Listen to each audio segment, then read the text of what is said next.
একটা কিতাব উনি লিখছেন দালাইলুল খায়রাত। এই দালাইলুল খায়রাত কিতাবটা হলো দুরূদ শরীফের কিতাব। আল্লাহরই ওলি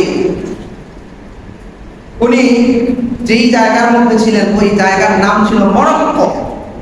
মরক্কের মধ্যে 7 জন বুজুর্গের ভেতরে উনি ছিলেন একজন।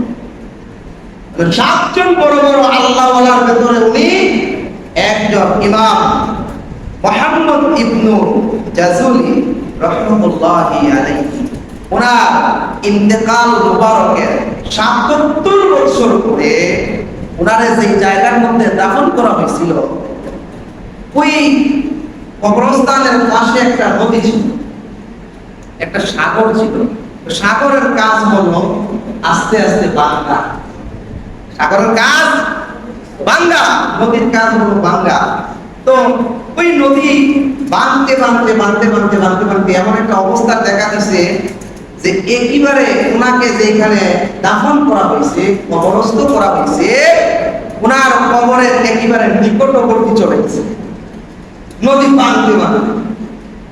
ওই সময়কার একজনকে উনি স্বপ্নে দেখাইছেন, দেখো আজকে থেকে ৭৭ বছর আগে আমাকে ওইখানে দাফন করা হয়েছিল, এখন তো নদী ভাঙতে ভাঙতে একেবারে আমার মাজার শরীফের পাশে চলে আসছে। এখন ওইখান থেকে তোমরা যদি আমার লাশটারে না সরাও তাহলে নদী আমার লাশটাকে বাহির করে ফেলবে। অতএব তোমরা ওইখান থেকে আমার লাশটাকে কি করো, সরাও। সুবহানাল্লাহ বলবেন না? তখন আল্লাহর ওলির কথা শুনে স্বপ্নে দেখে যারে দেখাইছেন উনি কিছু লোক নিয়া উনি গেছেন ওইখানে, গিয়ে দেখেন আসলে ঘটনা সত্য, আর বেশি বাকি নাই, আর একটু বাংলেই মানে ওনার লাশটা বাহির হয়ে আসবে, এইরকম অবস্থা। তো আল্লাহর ওলি ওনার লাশটা বাহির করার জন্য তারা কবরটা খনন করছে।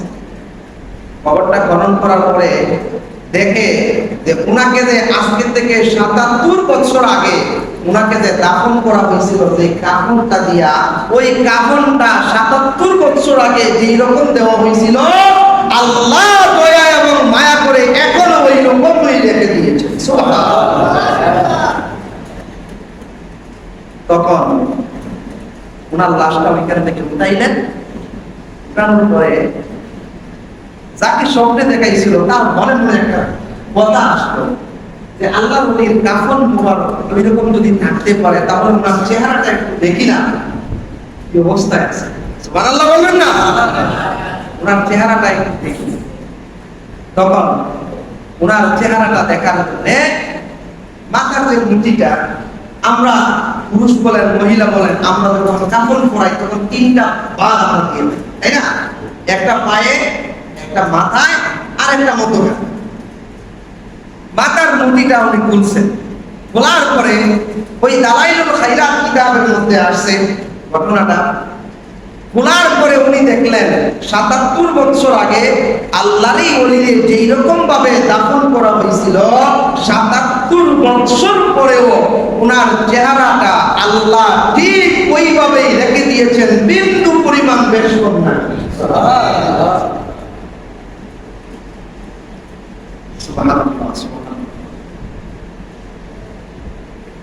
ওই আল্লাহর ওলি ওনার জীবন দশায় একবার উনি একটা জায়গার মধ্যে কিছু সঙ্গীদেরকে নিয়ে গেছিলেন।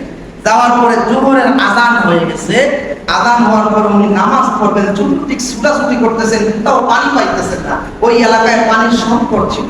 তখন উনি ছুটতে ছুটতে একটা কুয়া পাইলেন, একটা কূপ পাইলেন, কিন্তু ওইখান থেকে দেখলেন কূপের অনেক নিচে, মানে অনেক গভীরে পানি, ওইখান থেকে পানি ওঠানোর কোনো সুযোগ নাই। ওই দিক দিয়ে নামাজের সময় চলে যাইতেছে। আল্লাহ চিন্তায় পড়ে গেলেন। ওই কূপের পাশে ছিল একটা ছোট্ট কুঁড়েঘর। ওই কুঁড়েঘর থেকে ৮-৯ বছরের একটা বালিকা, ৮-৯ বছরের একটা মেয়ে বাহির হয়ে আসলো এবং ওই কূপের পাড়ে দাঁড়াইয়া ওই কূপের মধ্যে থুতু দিল। ওই কূপের পানির মধ্যে যখন থুতু দিছে, আল্লাহ ওই বান্দির থুতুটা কূপের পানিতে পড়তে দেরি পানি আস্তে আস্তে ফুলা করছে। সুবহানাল্লাহ। আর জোরে বলি সুবহানাল্লাহ। পানি একেবারে কূপের মুখ বরাবর চলে আসলো। আসার পরে ওরা ওযু করলেন, নামাজ পড়লেন। নামাজের পরে আল্লাহর ওলির মনের মধ্যে একটা কথা আসলো, ওই মেয়েটা ৮-৯ বছরের নাবালিকা মেয়ে, এত বড় বুজুর্গি সে পাইল করতে গেলে ওই ঘটনাটা আমাকে জানতে হবে। সুবহানাল্লাহ বলেন। আল্লাহর ওলি ওই ঘরের মধ্যে গেলেন, ওই মেয়েটাকে ডাকলেন। মেয়েটা বাহির হয়ে আসে না।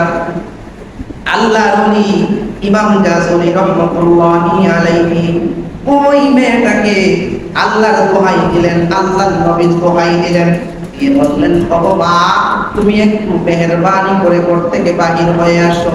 আল্লাহ এবং আল্লাহর রাসূলের দোহাই যখন দিল, মেয়েটা আর পরে থাকতে পারলো না, ঘর থেকে বাহির হয়ে আসলো। আসার পরে মেয়েটা বলল, কি বলবেন আপনার? বলেন আমার সাথে কিসের দরকার? বলে, ওমা ওমা, এমন একটা বুজুর্গি তুমি দেখাইলা গো মা। ওমা, এই বুজুর্গিটা তুমি কেমনে হাসিল করলা? বলে, না আমি এটা আপনাকে বলবো না, ওইটা আমার পক্ষে বলা সম্ভব না। আল্লাহর নবী ইমাম জাযুলি রাহমাতুল্লাহি আলাইহি কাতর হয়ে ওই ৯ বছরের বালিকাকে বলতেছেন, মা, তোমাকে যে আল্লাহ সৃষ্টি করেছেন, ওই আল্লাহর দোহাই লাগে, যেই রাসূলুল্লাহর উম্মত তুমি, যেই নবীর উম্মত তুমি, ওই নবীর দোহাই লাগে, আমাকে তোমার বলতেই হবে ওই বুজুর্গিটা কেমনে হাসিল করলা। তখন ওই মেয়েটা বলল, হুজুর আপনি আমার বিপদে ফেলাতে দিলেন। আমি কিন্তু আমার ওই বুজুর্গিটা আজ পর্যন্ত আমি কারো কাছে বলি নাই, কিন্তু আপনি আমার আল্লাহ এবং আমার নবীজির দোহাই দিয়ে আপনি আমার আটকাইয়া দিলেন। তাই শুনুন, আমার এই বুজুর্গির একটাই কারণ, আমি একটা দুরূদ শরীফের আমল করি। আরো আসতে বলি সুবহানাল্লাহ। কিসের আমল? একটা দুরূদ শরীফের আমল। আল্লাহর ওলি বলেন, তাই নাকি? বলে, হ্যাঁ। ওমা, তোমার কাছে আমার আকুতি, তোমার কাছে আমার আকুতি, ওই দুরূদ শরীফটা আমার শিখাইয়া দাও এবং ওই দুরূদ শরীফটা পড়ার ইজাজত তুমি আমাকে দাও। মেয়েটা কয়, হুজুর আপনি এত বড় আল্লাহর ওলি, আর আমার মতো সাধারণ একটা মেয়ের কাছ থেকে আপনি দুরূদ শরীফ শিখবেন? আল্লাহর ওলি বলেন, না গো মা, না। আল্লাহ তোমার মুখের মধ্যে যেই পরিমাণে কামালতি মকবুলিয়তি দিয়েছে, আমি ইমাম জাযুলির মুখেও ওই পরিমাণ কামালতি নাই। অতএব যে কোনো কিছুর বিনিময়ে ওই দুরূদ শরীফটা আমার লাগবে। মেয়েটা বললেন, ঠিক আছে। দুরূদ শরীফটা শিখাইয়া দিলেন। দুরূদ শরীফটার নাম হলো দুরূদে বীর। দুরূদে বীর। আল্লাহুম্মা সাল্লি আলা সাইয়্যিদিনা মাওলানা মুহাম্মাদিন সালাতান দাইমাতাম মাকবুলাতান তুআদ্দি বিহা আন্না হাক্কাল আযীম।